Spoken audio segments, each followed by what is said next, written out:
नमस्कार मु एसके दास आज आपण को आपण साथी कार्यक्रम को स्वागत करुच्ची। आज मु मोर एक्सपीरियंस आपण सहित शेयर करी। दिने रामू कहला बापा आज संडे चलो मार्केट बुली जावा। बापा कहले हाँ ठीक अच्छी एग्जाम सरी संडे आज बुली जावा। तो मार्केट रे बुलिबा समय रे राजूर नजर पड़ा गोटे गुड़ी उपरे जोटा कि से जिद्दी धरिला मते ए काइट को किणिया को दियो। तो से काइट को किणवा पाई जेतबेले जिद्दी धरिला बापा कहले हो ठीक अच्छी ए काइटा मु तो पाई किणी दउछि, किंतु एथरे तू कौन शिखिलु मते जणेबु। रामू कहला ठीक अच्छी बापा। तो बापा किणीदेले आ बापा सांगरे मार्केट रे बुली बालिकी रामू घर को फेरिला। घर को फेरिबा समय रे गोटे पड़िया पड़ा पड़िया रे सी कहला बापा एठी मु टिके मो काइट को उड़ेबी आउ तापर घर को जिबा। बापा कहले ठीक अच्छी। तो काइट को सी उड़ेबा को आरंभ कला। काइटा उड़ी उड़ी बहुत ऊपर गला आउ रामू बहुत खुशी हला, बहुत खुशी हला। तो किछि समय परे बापांकर गोटे कॉल आसिला।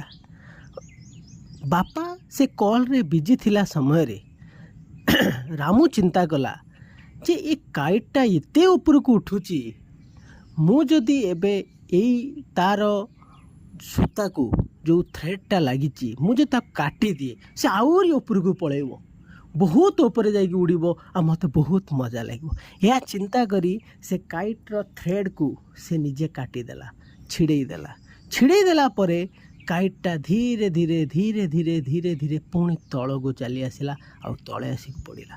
तो रामू कांदिबा को आरंभ कला बापा काइटा ऊपर को गला नहीं तल को पड़े आसी पड़गला। तो बापा देखिले काइट्र थ्रेडटा को कटा हो जाइए। तो बापा ठीक यही जिनिस ही मार्क करथिले आ यही जिनिसर टीचिंग्स ताको दबा को चेष्टा करुथिले। तो रामू को सेठी पचारले बापा तू कौन एठू शिखिलु। बापा मु किछि बुझी पारुनी। बापा ताको कहिले देख ये काइट बहुत ऊपर को जाउथला जेतेबेले आर कंट्रोल तो पाखरे थिला, जेतेबेले से अनकंट्रोल्ड हैला टिके समय ऊपर को उठिला एवं तले आसिक पड़गला।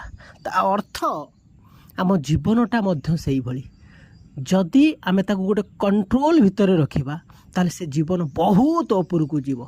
जदि न जाए जदि आमे कंट्रोल ले रखि न पारिबा ताले सी आमको बर्बाद करिदबो।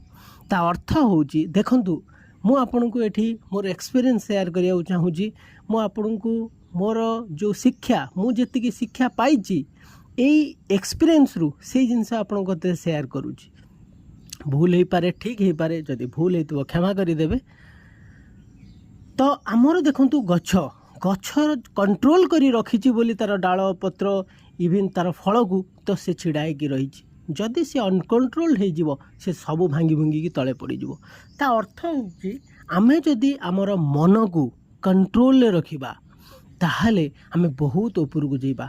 कहीं ना ये मनटा हूँ गोटे चाकर जे कि आमे चाकर कथा को आमे मालिक होइकिरी सब बेले मानी आसीचंती। जोथिपाई से चाकर मन करंतु आपण गोटे घर तैयारी करूचंती आ गोटे चाकर को डाकिचंती घर कार्य करिया पाई बा गोटे लोक को डाकिचंती काम करिया पाई। से लोक जेहेतु काम करिवो से चाहिबो ठकिबा पाई, काहेकि ना ठकी देले तार आज दिनटा पार हो जिवो।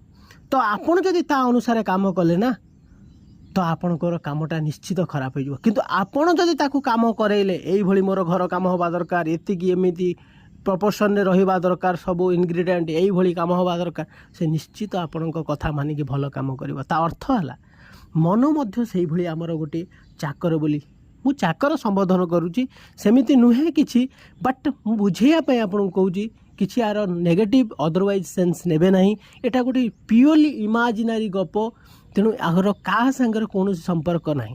देखु आपण मन मध्य से भली मन को जदि आपण कंट्रोल ले रखिबे, मन को आपण निर्देश देबे, मन आपण हिसाब रे काम करिवो, से निश्चित आपणकर ଫ୍ରେଣ୍ଡ ହେଇଯିବ ଆଉ ଆପଣଙ୍କର ସୁବିଧା ଆପଣଙ୍କର ଉନ୍ନତି ପାଇଁ ସେ କାମ କରିବ। ଯଦି ମନର କଥା ଆମେ ଯେହେତୁ ଶୁଣୁଛନ୍ତି ଆମେ ତା'ର ଚାକର ହେଇଯାଇଛନ୍ତି, ତେଣୁ ମନ ସବୁବେଳେ ନିଜର ଖୁସି, ସାମୟିକ ଖୁସି, ଟିକିଏ ଖୁସି ଯେଉଁଠି ମିଳିବ ସେ ସେଇଠି କିନା ଦୌଡ଼ିବ, ଯେଉଁଥିପାଇଁ କି ଆମକୁ ଜୀବନ ସାରା ଦୁଃଖ ଝେଲିବାକୁ ପଡ଼ୁଛି, ଅଶାନ୍ତି, ଟେନସନ୍, ଜଲନ ଭିତରେ ରହିବାକୁ ପଡ଼ୁଛି। ତେଣୁ ଆମେ ଯଦି ମନକୁ କଣ୍ଟ୍ରୋଲରେ ରଖିବା ତାହେଲେ ଆମେ ଲାଇଫରେ ବହୁତ ଇମ୍ପ୍ରୁଭମେଣ୍ଟ କରିପାରିବା। ଏଇଟା ସ୍ପେଶିଆଲି ଆମ ୟଙ୍ଗଷ୍ଟରମାନଙ୍କୁ, ଯେଉଁମାନେ ୟଙ୍ଗ ସମୟରେ କେବଳ ମନର କଥାଟାକୁ ହିଁ ସବୁବେଳେ ଶୁଣନ୍ତି, ଆକ୍ଚୁଆଲି ଭିତରେ ଥିବା ବିବେକ ତାହା କଥା କେବେ ଶୁଣନ୍ତିନି। ମନଟାକୁ ଯଦି ଆମେ କଣ୍ଟ୍ରୋଲରେ ରଖିବା ସେ ନିଜେ ଆପଣମାନଙ୍କର ଫ୍ରେଣ୍ଡ ହେଇଯିବ ଆଉ ଆପଣଙ୍କୁ ବହୁତ ଆଗକୁ ନେଇକି ଯିବ।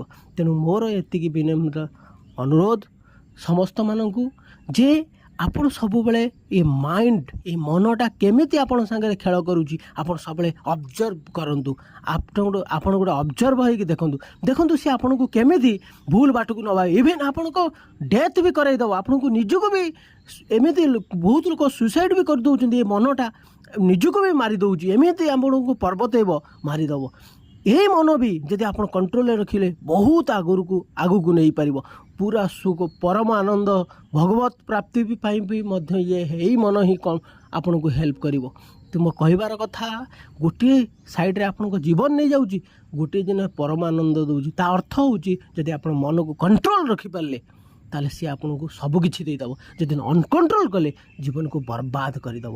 ତେଣୁ ମୁଁ ଯାହା ବୁଝିଛି, ଯେତିକି ଏକ୍ସପିରିଏନ୍ସ ପାଇଛି, ଯେତିକି ଶିଖିଛି ତା ଦେହରୁ କିଛିଟା ମୁଁ ଆପଣଙ୍କ ପାଖରେ ସେୟାର କଲି। ଯଦି ଭୁଲ କିଛି ଥାଏ କ୍ଷମା କରିଦେବେ, କିନ୍ତୁ ଆପଣଙ୍କୁ ମୋର ଏତିକି ଅନୁରୋଧ, ଯଦି ଆପଣଙ୍କୁ ଭଲ ଲାଗିଛି କାଇଣ୍ଡଲି ଆକୁ ଲାଇକ୍, ସେୟାର ଏବଂ ସବସ୍କ୍ରାଇବ୍ କରନ୍ତୁ। Thank you.